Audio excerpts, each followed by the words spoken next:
이 시간 우리 하나님의 말씀 보시겠습니다. 하나님의 말씀 말라기 1장 1절에서 5절입니다. 구약성경 1327쪽에 있습니다. 구약성경 말라기 1장 1절에서 5절, 우리 한 절씩 교독하고 마지막 절은 같이 읽겠습니다. 여호와께서 말라기를 통하여 이스라엘에게 말씀하신 경고라.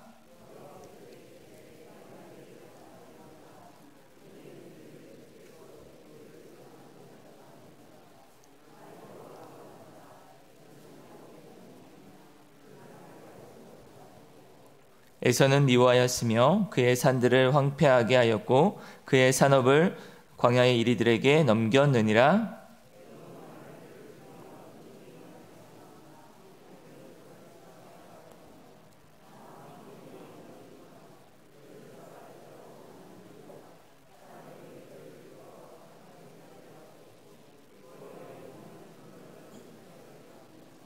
같이 읽겠습니다. 너희는 눈으로 보고 이르기를 여호와께서는 이스라엘 지역 밖에서도 크시다 하리라. 아멘.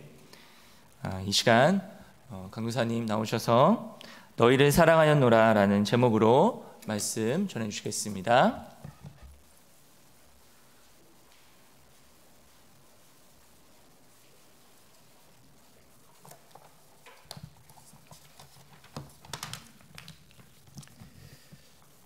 오늘 주일 저녁 밤에도 하나님께서 예배하신 그 풍성한 은혜를 받아 누릴 수 있는 우리 모두가 될 수 있기를 간절히 원합니다. 오늘 우리가 말씀을 나누기 전에 간단하게 이 역사적인 배경을 잠깐 살펴봐야 하는데요.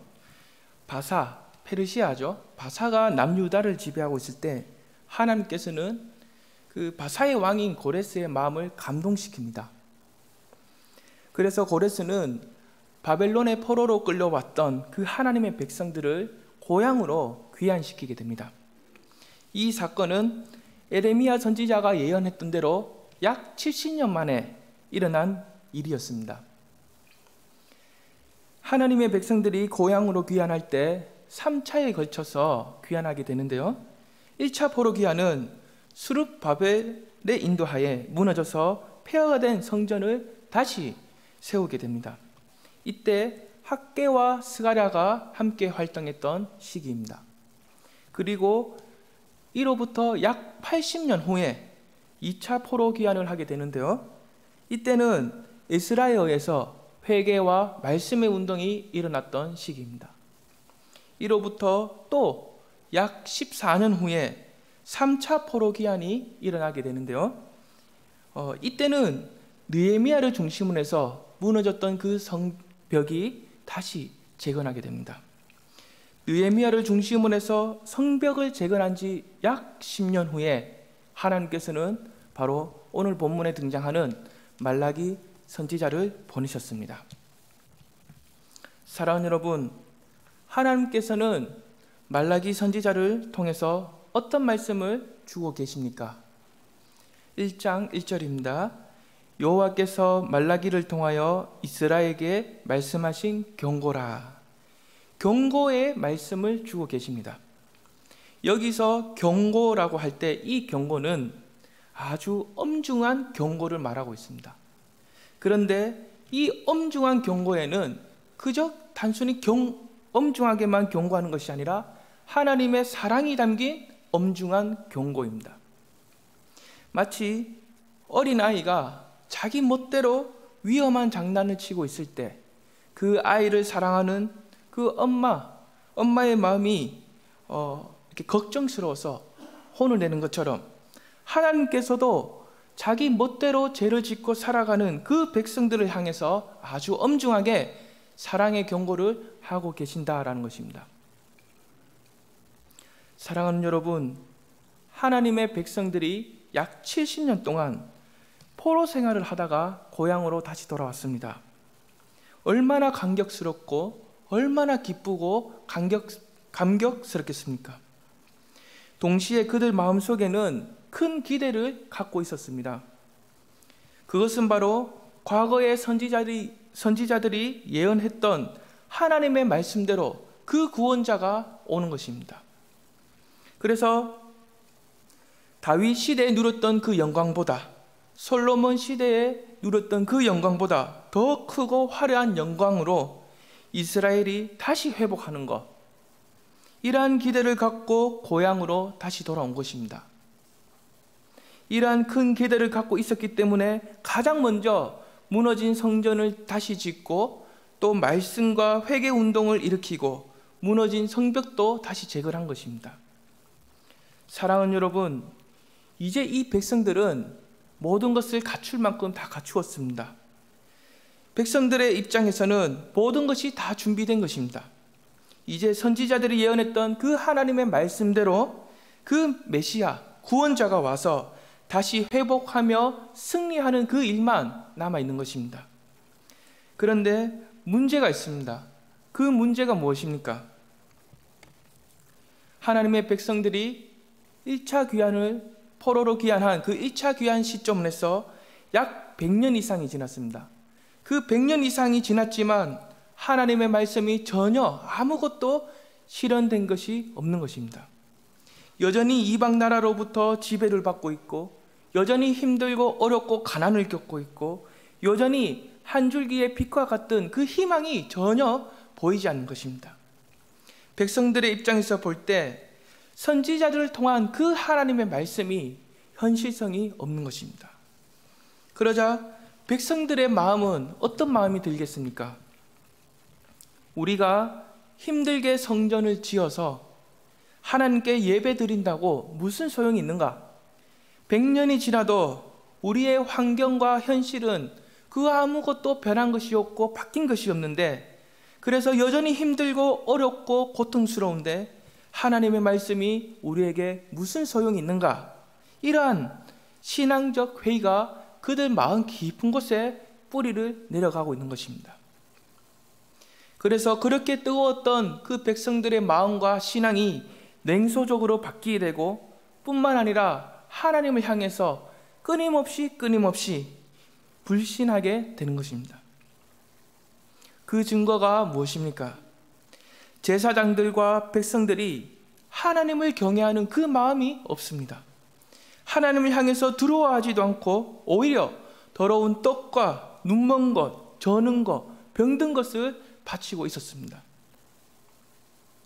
뿐만 아니라 하나님의 것인 그 11조까지도 겁없이 도둑질을 하고 있습니다. 하나님의 백성들이 종교적으로나 도덕적으로나 아주 심각하게 타락했다라는 것을 우리는 알 수가 있습니다. 이때 하나님께서는 말라기 선지자를 보내셔서 아주 엄중하게 사랑의 경고를 하고 계신 것이죠. 1장 2절입니다. 여호와께서 이르시되 내가 너희를 사랑하였노라 하나 너희는 이르기를 주께서 어떻게 우리를 사랑하셨나이까 하는도다. 사랑하는 여러분, 하나님께서 내가 너희를 사랑하였노라 라고 하시니까 이 백성들은 어떻게 반응하고 있습니까?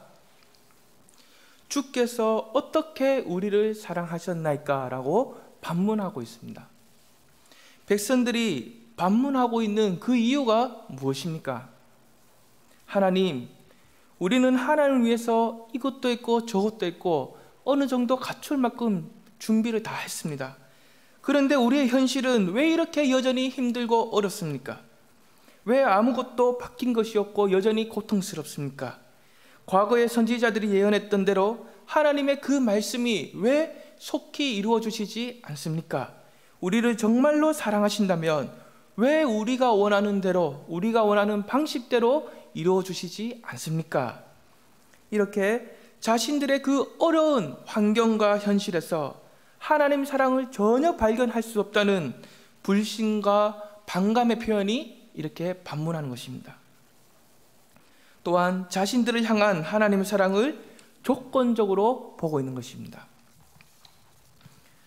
사랑하는 여러분, 남녀가 만나서 결혼을 할 때 재산이 얼마나 있고 학벌이 어느 정도 되고 직장은 얼마나 좋은가, 그래서 지금 나에게 얼마나 잘해줄 수 있는가, 이러한 조건을 따지면서 그것을 사랑으로 여긴다면 과연 그 둘 사이는 어떻게 되겠습니까?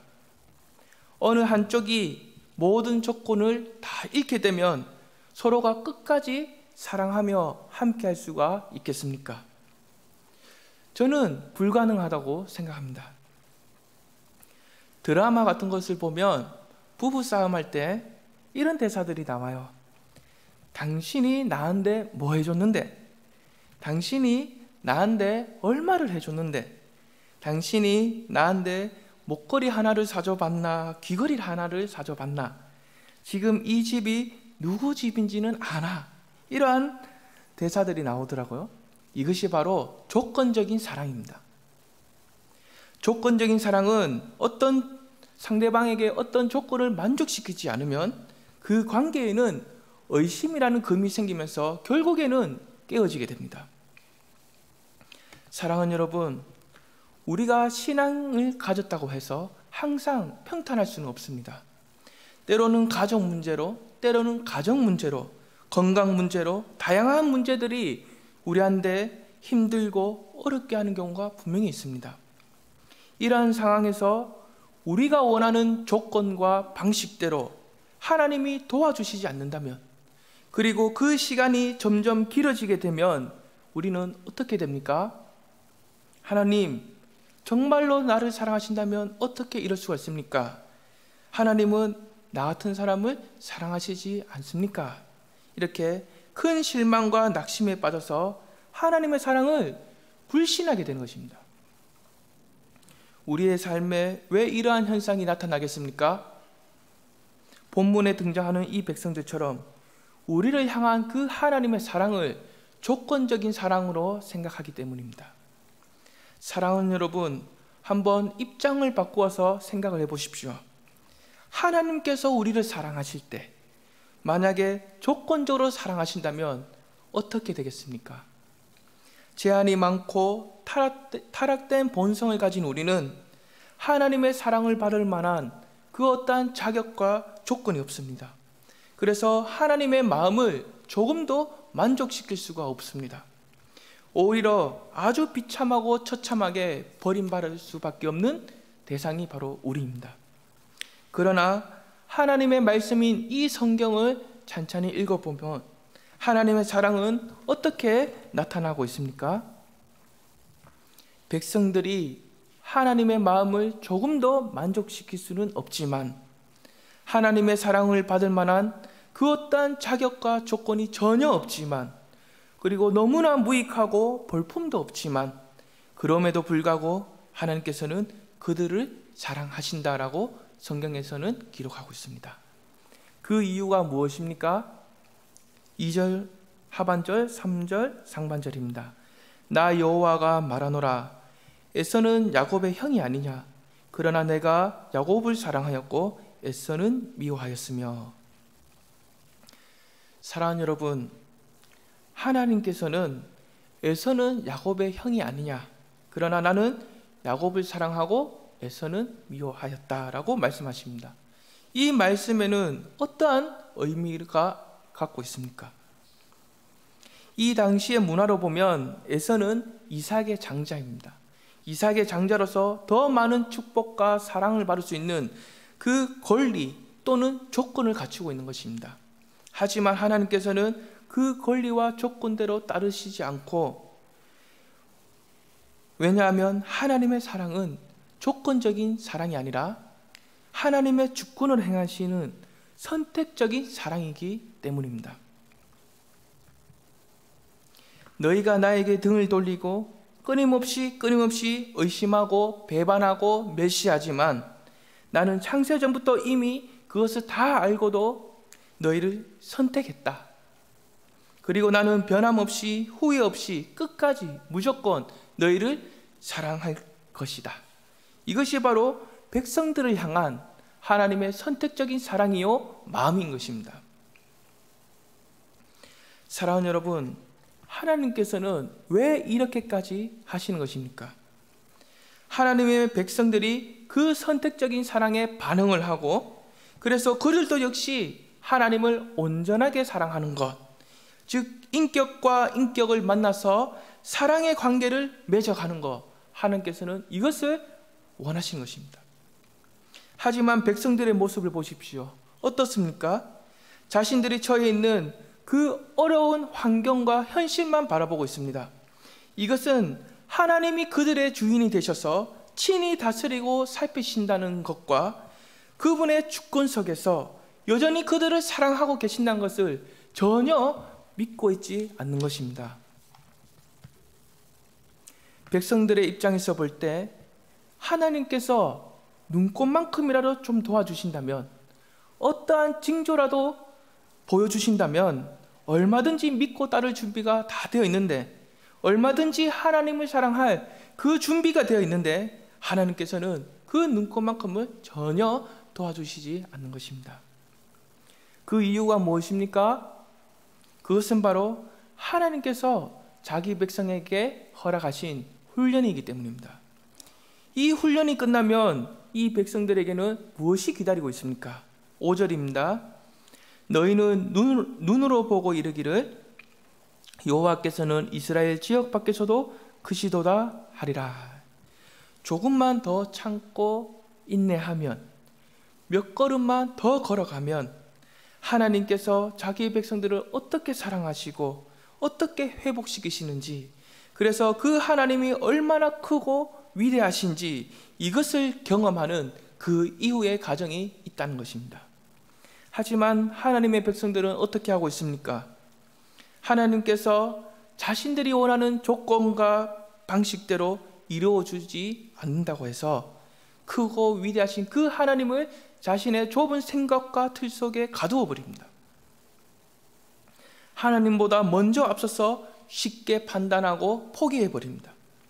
하나님의 백성들이 그 몇 걸음을 남겨두고 포기하며 뒤돌아설 때 하나님의 마음은 얼마나 답답하고 얼마나 괴롭겠습니까? 그래서 하나님께서는 하나님 백성들에게 그 말라기 선지자를 보내셔서 아주 엄중하게 사랑의 경고를 하고 계신 것입니다. 사랑하는 여러분, 우리가 인생을 살아가다 보면 어느 누구든지 힘들고 어려운 순간을 만나는 경우가 있습니다. 여기서 중요한 것은 우리가 아무리 힘들고 어려운 순간을 만나게 되더라도 하나님보다 먼저 앞서서 쉽게 판단하거나 포기해서는 안 되는 것입니다. 왜냐하면 우리의 인생이 분명히 힘들고 어려운 순간을 만나게 되는 경우는 있지만, 어떠한 실패를 경험하게 되는 경우도 있지만 그것으로 끝나는 것이 아니기 때문입니다. 하나님께서는 우리를 얼마나 어떻게 사랑하시는지, 우리를 어떻게 회복시키시는지, 그리고 그 하나님께서 얼마나 크고 위대하신지 이것을 경험하게 되는 그 이후의 과정이 저와 여러분 인생에 분명히 있기 때문입니다. 3절 4절을 보십시오. 하나님 앞에서 교만했던 에서의 후손들, 즉 에돔의 지역은 어떻습니까? 하나님께서 다 무너뜨리고 황폐하게 하십니다. 그들이 다시 쌓을지라도 하나님께서는 또다시 헐어버리십니다. 에돔 지역을 향한 하나님의 심판이 있는 것입니다. 이 반면에 하나님의 백성들이 살고 있는 지역, 다시 말하자면 하나님의 그 말씀 하나만 믿고 들어온 그 약속의 땅은 어떻습니까? 하나님의 은혜와 긍휼로 인한 그 회복이 있는 것입니다. 이러한 심판과 회복을 통해서 하나님께서는 자기 백성을 얼마나 어떻게 사랑하시는지, 얼마나 크고 위대하신지 온 세상 사람들에게 나타내시는 것입니다. 이처럼 우리가 살아가고 있는 이 세상도 마치 사람들의 생각대로, 경제와 정치의 원리대로, 돈과 지식과 권력대로 움직여가는 것처럼 보이지만 절대로 그렇지 않습니다. 때가 되면 우리가 살아가고 있는 이 세상, 우리가 보고 있는 이 세상이 처음부터 끝까지 하나님의 손 아래에 있다는 것을 반드시 알게 될 것입니다. 그때까지 우리는 믿음으로 참고 인내하며 살아가야 하는 것입니다. 사랑하는 여러분, 우리가 말씀을 붙들고 한 걸음 한 걸음 걸어가지만, 오랫동안 기도 생활을 해왔지만 1년이 지나고 3년이 지나고 5년이 지나고 10년이 지나도 세월이 한참 동안 흐르고 흘렀지만 내가 바라고 원한 대로 이루어지지 않는 그러한 경우도 분명히 있습니다. 그래서 내 마음이 크게 상하기도 하고 때로는 하나님을 향해서 서운한 마음이 들 수도 있습니다. 뿐만 아니라 신앙생활이 무의미하게 느껴져서 다 포기하고 싶은 그러한 경우도 생길 수가 있습니다. 이러한 순간이 우리에게 찾아올 때마다 우리가 꼭 기억해야 하는 것이 있습니다. 그것은 바로 하나님께서는 우리가 포기하고 싶은 그 자리에서 지금 그 자리에서 끝까지 나만 사랑해 줄 수 있느냐, 나만 믿고 따라올 수 있느냐, 지금 그 자리에서 나 하나만으로 충분하게 만족할 수 있느냐, 이렇게 질문하시면서 몇 걸음만 더 참고 걸어가시길 원하십니다. 사랑하는 여러분, 하나님께서는 우리의 필요를 모르시지 않습니다. 모르실 수가 없는 분이십니다. 하나님께서는 우리에게 무엇이 필요한지 우리보다 더 정확하게 이미 다 알고 계십니다. 그래서 우리의 필요를 얼마든지 지금 이 시간에 당장에 채워주실 수도 있지만 때로는 오랫동안 참고 기다리게 하십니다. 우리는 이러한 훈련을 받다가 때가 되면 회복하고 또 훈련을 받고 회복하고 이러한 반복적인 훈련 과정을 통해서 우리는 어떻게 됩니까? 하나님이 원하시는 모습으로 하나님께서 원하시는 그 자리에 우리가 서게 되는 것입니다. 또 한 가지 기억할 것은 하나님께서는 우리의 마음만 새롭게 바꾸어 가시는 분이 아니라 때가 되면 우리의 어려웠던 그 환경과 현실도 반드시 새롭게 바꾸어 가신다는 것입니다. 그러므로 그때가 올 때까지 우리를 선택하여 끝까지 무조건 사랑하시는 그 하나님을 믿고 기억해야 합니다. 하나님의 말씀을 붙들고 몇 걸음만 더 참고 인내하며 걸어가야 하는 것입니다. 그리하면 하나님께서 우리를 얼마나 어떻게 사랑하시는지, 그 하나님이 얼마나 크고 위대하신지 우리의 삶 속에서 반드시 경험하게 될 것입니다. 뿐만 아니라 우리 주위에 있는 많은 사람들도 그것을 함께 보고 누리게 되는 그 경험을 하게 될 것입니다. 이러한 놀라운 은혜가 저와 여러분 삶에 가득히 날마다 넘쳐나는 그 은혜가 있기를 간절히 원합니다. 기도하겠습니다. 사랑과 은혜가 풍성하신 하나님 아버지, 우리가 인생을 살아가는 동안에 우리가 원하고 바라는 일들이 있습니다. 하지만 때로는 그 일들이 오랫동안 이루어지지 않아서 하나님의 사랑을 의심하지는 않았는지 우리의 연약한 마음을 돌아보길 원합니다. 우리가 원하고 바라는 일들이 오랫동안 이루어지지 않았어도, 그래서 어떤 어려운 환경과 현실을 겪어도 실망하거나 낙심하지 않고 오히려 우리를 선택하여 끝까지 무조건 사랑하시는 그 하나님을 믿고 항상 힘을 낼 수 있도록 도와주시옵소서.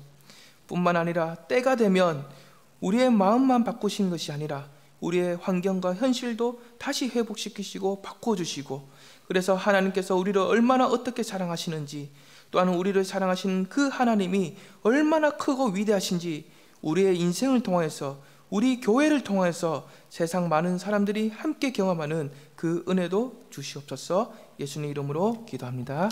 아멘.